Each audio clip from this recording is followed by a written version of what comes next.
Hello everyone, Hubert from Pełna Kulturka here, and today my guest is Håvard from Kvelertak, the drummer. Hello, man.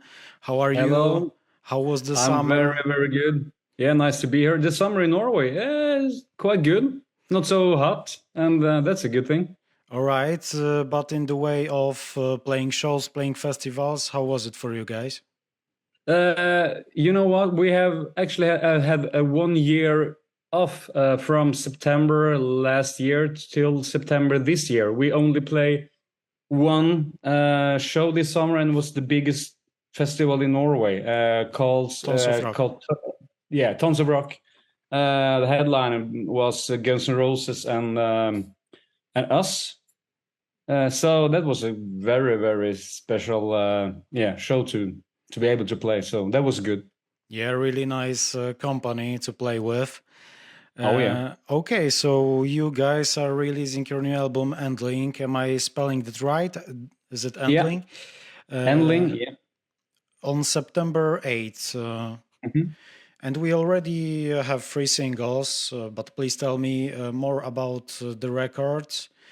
How was the process of recording and all that stuff? Uh, the process of writing it was under the pandemic actually. We was on tour with the latest record, the Split record.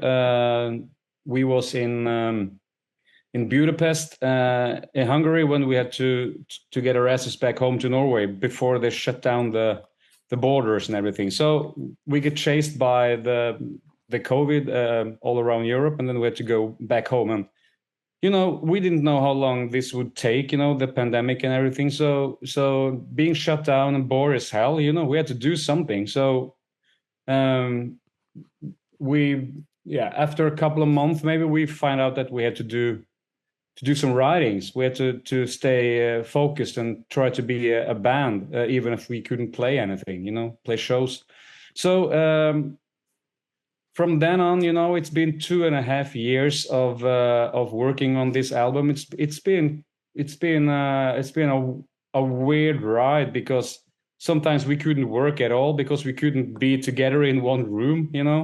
How many people can you be in a room? The rules of the pandemic say this Mm. now, and the next week it's something different. So it was chaotic and really really frustrating at times, but we managed to do it. We managed to write all the songs for the album, and then we recorded it here in Norway too, because we couldn't leave. We couldn't go to America or wherever.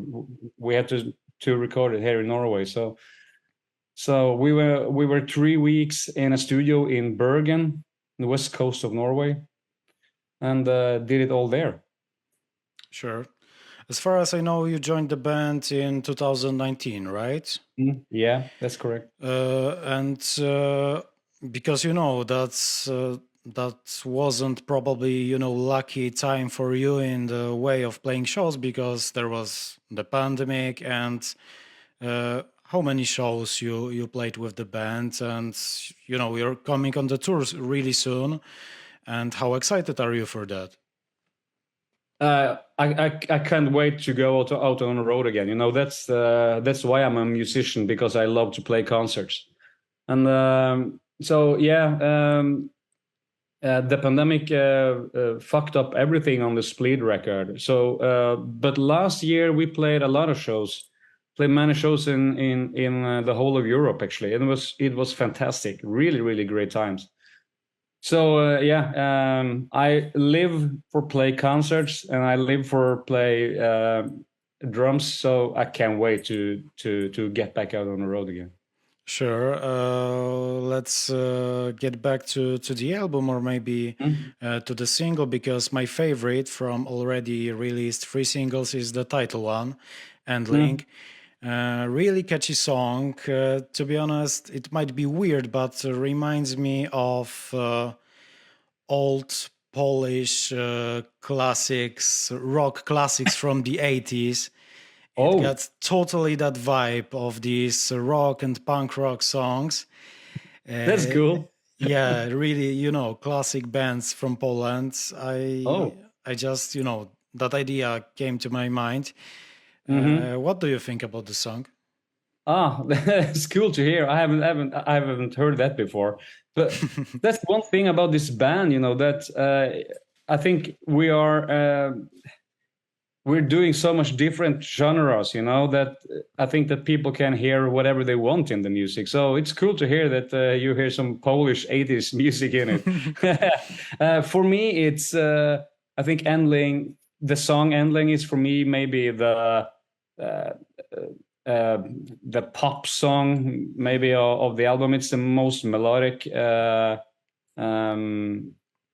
It's straightforward, easy to play, at least for me. And I think it's a really, really strong song with a strong chorus.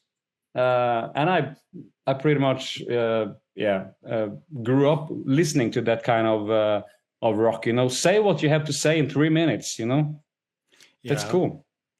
Really catchy and nice guitar riff that stays in mind. So that's probably it got for sure potential for a big hit. We hope so. We never know. We just write the songs that we want to write, and we hope that if we like it, then you maybe would like it too. So. Yeah, speaking about genres, different types of music that you're inspired by. Kvelertak's music is kind of hard to define, to put a label on it. And I wonder, it's probably a good thing for you as a band because you don't have these, boundaries. Sometimes you guys are classified as heavy metal, sometimes progressive metal, sometimes punk rock, punk metal, all that stuff. And it's really hard to define because every song is different. Every album is different. How would you classify Kvelertak's music, Kvelertak's sound? It's like you guys, could do everything and your fans wouldn't, complain or something? You're right. We play a lot of different genres, but at least we try to put it in the hard rock, way of doing it. The sound of the guitars, and the sound of the drums, and the way that Ivar sings and scream, makes it hard rock and heavy music in a way. So, but in that context of being a hard rock, a heavy band, we play all the genres that you were talking about. From soft rock from the 80s all the way up to Norwegian black metal, So, and that's because maybe that's the best music out there. You have to pick the best thing from a little bit from here, a little bit from there, and then you blend it all together, and whoops, there you get it. Yeah, now you guys can tell that you're playing, songs from Polish classic rock and roll from the 80s to the black metal from Norway. Oh yeah, cool. Thanks for that. Yeah. Speaking about black metal, because recently I've had a chance to talk to Necrobusher from Mayhem.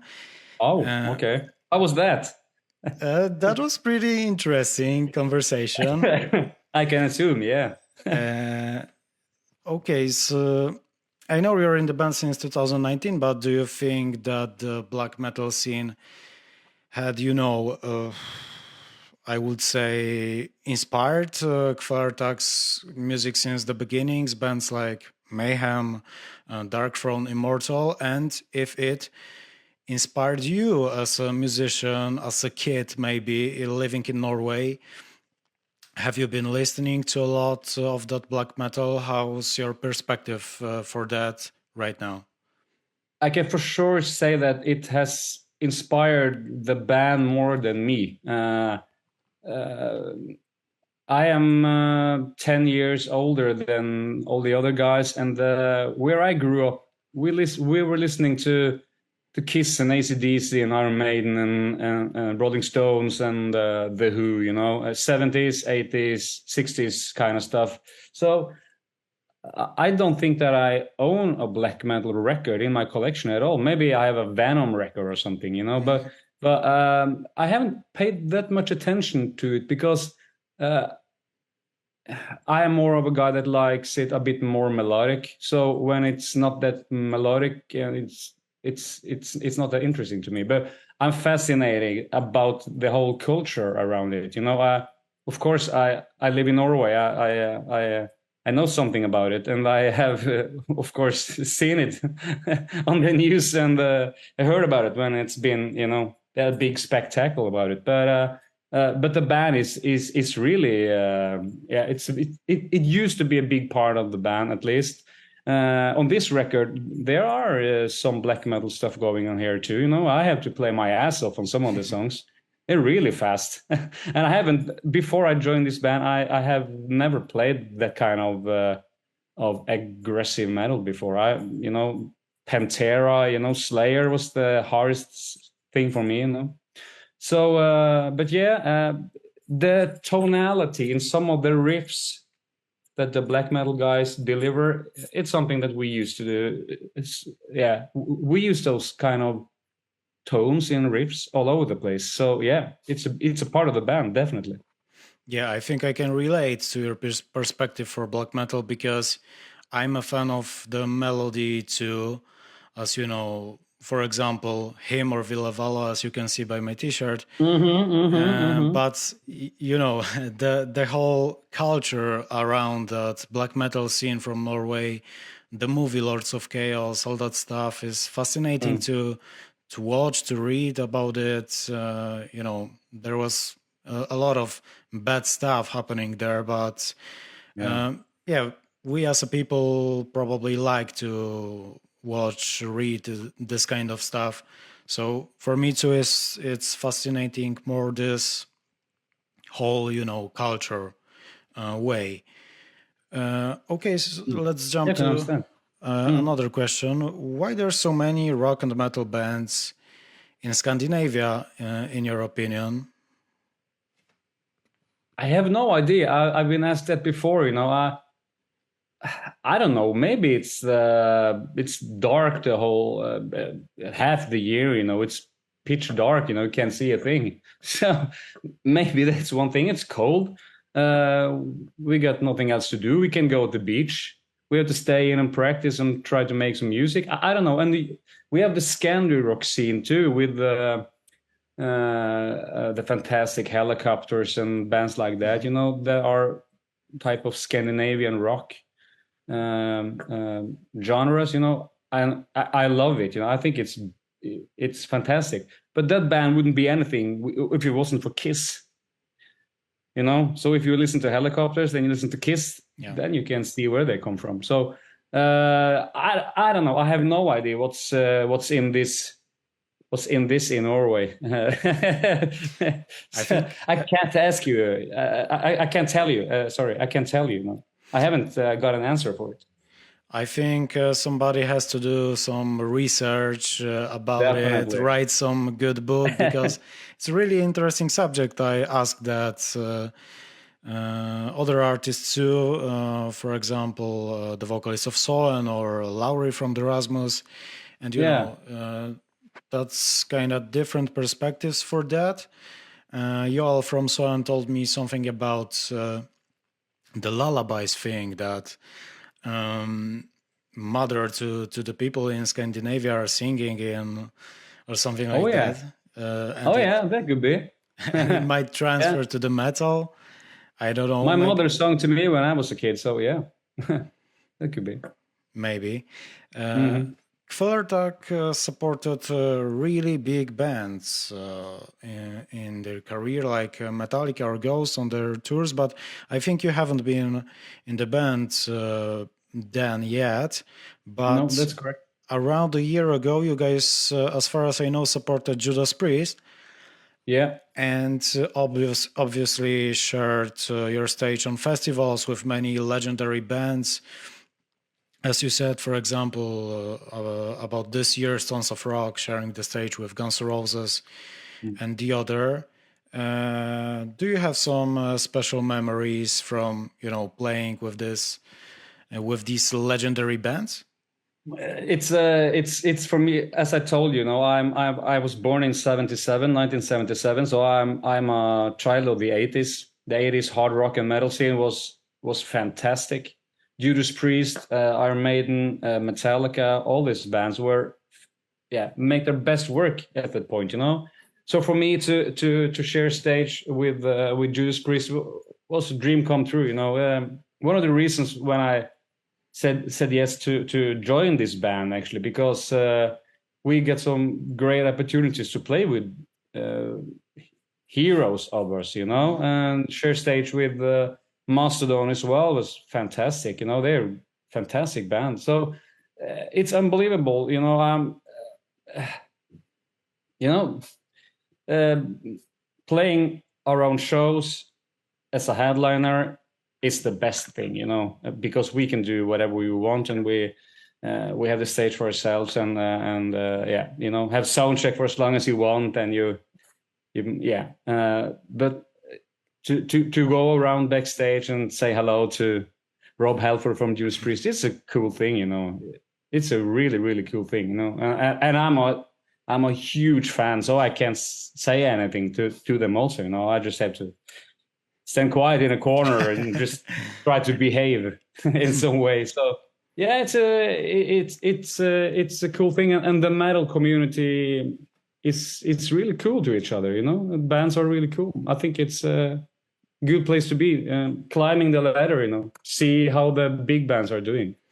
Yeah, I think there is something in the air that, you know, Kvelertak is somehow respected by these big bands like Metallica, Ghost, or Judas Priest. They, you know, took the band, the Kvelertak, for some reason for the tour. Yeah, there must be something in the music that they like, I think, you know. And I think that's the point with the band from the early get-go, actually, that the music has led the band to all this stuff. It's only because of the music, you know. The music comes first. Yeah. Who would you be if you wouldn't be a musician? You know, I quit school when I was 16 years old, and I've been playing for 30 years now. I have never had another job in my life, so I have no idea. Maybe a gardener. Okay. Yeah, a gardener. Yeah, walking around with headphones, listening to cool music, and just being a musician in your dreams. In my dreams, yeah, you know.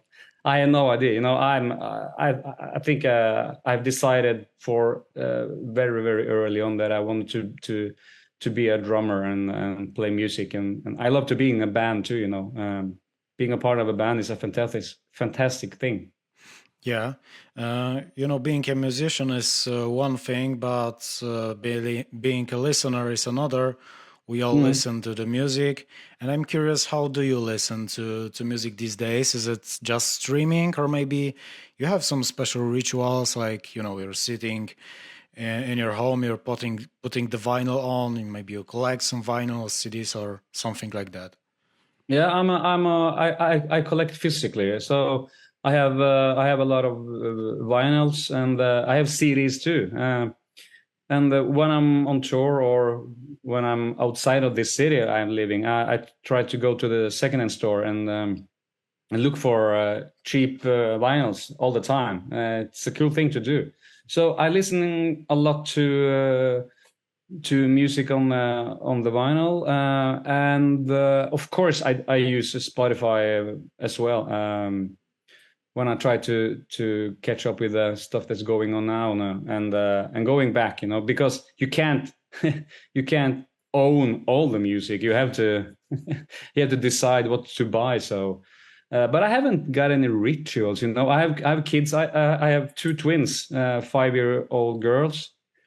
So I try to play them good music, you know, and they have now find out how to operate the CD player. So they pick out the CD and put it on themselves, you know, and they listen to Kiss and AC/DC and Genesis and all the kind of stuff. Beatles, they love to listen to the Beatles. So that's a cool thing. So I have to listen to a lot of the music that my girls are playing now. All right. So, yeah, that's nice.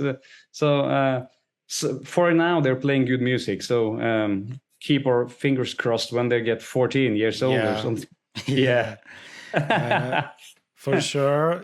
Being, we as a fans of rock and metal are some kind of collectors. We like to have the physical form, vinyl CDs, T-shirts, stuff like that. And that's probably a good thing for you as a band that... Oh, yeah, definitely. That your fans are supporting you this way. Oh, yeah. It's a huge part of trying to make a living out of this, that we have so many fans that buy physical music or shirts or merchandise. That's a big part of being in a heavy metal band. Yeah, sure. You guys are coming to Poland really soon, October 27, Warsaw Proxima Club. What can your Polish fans expect about the show and all your fans about the tour? I think that we are better than we have ever been. And we are going to play maybe 5 or 6 songs from the new album. So we are on tour to celebrate and to show you the new music that we make.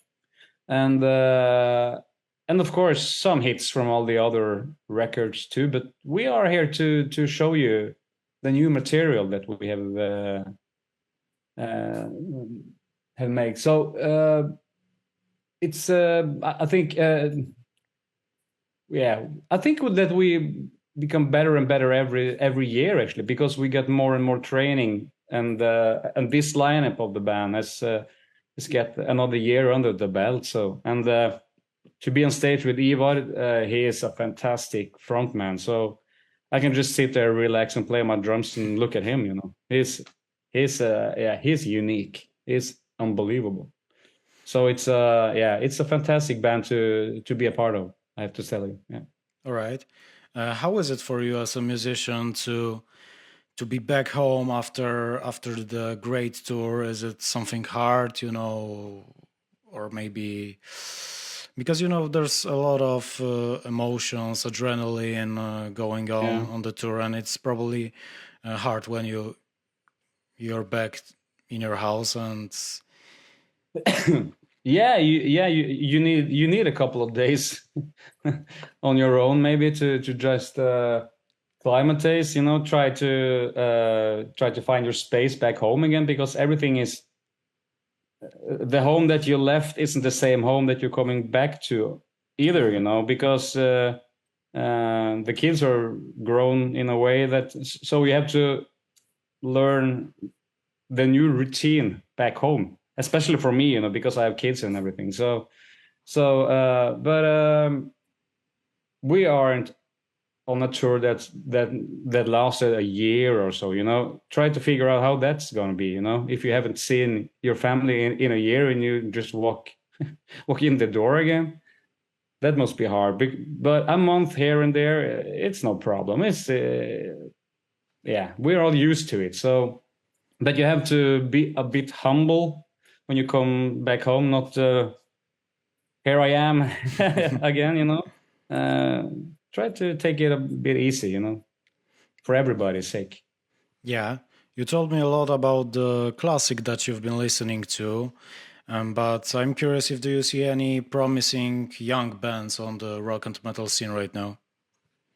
Oh, it's a tough question, I'm not the best guy to stay ahead of or to discover new stuff.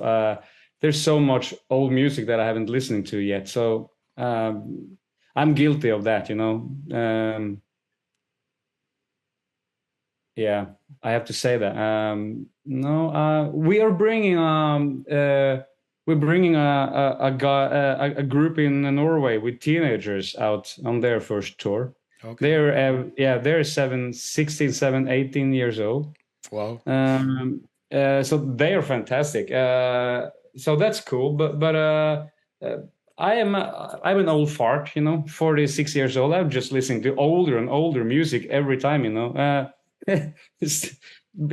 because if you I'm like that. Okay, what kind of music did the Beatles listening to? You know, what kind of music did the Stones listen to? And I listen to that, and then I listen to what music did Chuck Berry listen to? You know, and then listen to jazz.